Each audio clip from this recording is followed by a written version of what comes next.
নমস্কাৰ ছাত্ৰসকল স্বাগতম জনাইছোঁ আসাম টিচি ইউটিউব চেনেললৈ মই যে আপোনাৰ মাজলৈ লৈছোঁ ক্লাছ 10ৰ সোশ্যাল সায়েন্সৰ জিঅ'গ্ৰাফিৰ দ্বিতীয় লেসনটোৰ এমসিকিউ কুৱেশ্যন আনসাৰ সকলোৱে ভালদৰে শুনি যাব আৰু যদি মই চেনেলটো সাবস্ক্ৰাইব কৰি ৰাখিব যাতে আগলৈ অন্য ধৰণৰ ভিডিঅ' পাই থাকে লগতে সকলোৱে মিলি অতি সোনকালে 1K সাবস্ক্ৰাইব কৰিব বুলি আশা কৰিলোঁ। কুৱেশ্যন নম্বৰ 1 পৃথিৱীৰ সাগৰ মহাসাগৰৰ দ্বাৰা কি গঠিত? ক স্থলমণ্ডল, খ জলমণ্ডল, গ বায়ুমণ্ডল। উত্তৰটো হ'ব অপশ্যন খ জলমণ্ডল। 2 নম্বৰ জলমণ্ডলে ভূপৃষ্ঠৰ প্ৰায় কিমান শতাংশ আগুৰি আছে? ক 71%, গ খ 23%, গ 29%। উত্তৰটো হ'ব গ 29%। 3 নম্বৰ জলমণ্ডলে ভূপৃষ্ঠৰ কিমান শতাংশ আগুৰি আছে? ক 29%, খ 71%, গ 32%। উত্তৰটো হ'ব খ 71%। 4 নম্বৰ এতিয়ালৈকে প্ৰায় কিমান নিযুত জীৱ প্ৰজাতি জীৱবিজ্ঞানীসকলে চিনাক্ত কৰিবলৈ সক্ষম হৈছে? ক 1.35 নিযুত, খ 1.75 নিযুত, গ 2 নিযুত। উত্তৰটো হ'ব খ 1.5 নিযুত 1.75 নিযুত। 5 নম্বৰ বায়ুমণ্ডল ভূপৃষ্ঠৰ পৰা প্ৰায় কিমান কিলোমিটাৰ উচ্চতালৈ বিয়পি আছে?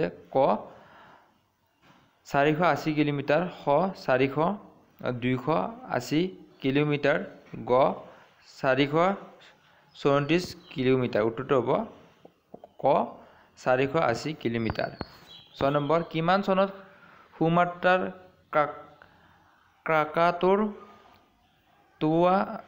ক্ৰাকাটোৱা আগ্নেয়গিৰি উদগীৰণ হৈছিল? ক 1950 চনত, খ 1983 চনত, গ 1883 চনত, গ 1827 চনত। উত্তৰটো হ'ব খ 1883 চনত। 7 নম্বৰ কি অঞ্চলৰ প্ৰাকৃতিক অৱস্থা বহু বেলেগ? ক সুউচ্চ পাৰ্বত্য অঞ্চল, খ প্ৰাকৃতিক অঞ্চল, গ ইয়াৰ ভিতৰত এটাও নহয়। উত্তৰটো হ'ব ক সুউচ্চ পাৰ্বত্য অঞ্চল।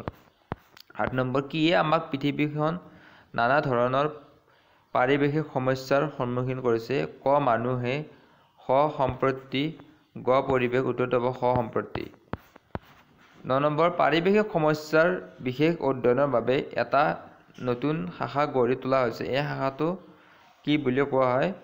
ক ধ্যান ধাৰণা, খ পৰিৱেশ ভূগোল, গ ইয়াৰ ভিতৰত এটাও নহয়। উত্তৰটো হ'ব খ পৰিৱেশ ভূগোল।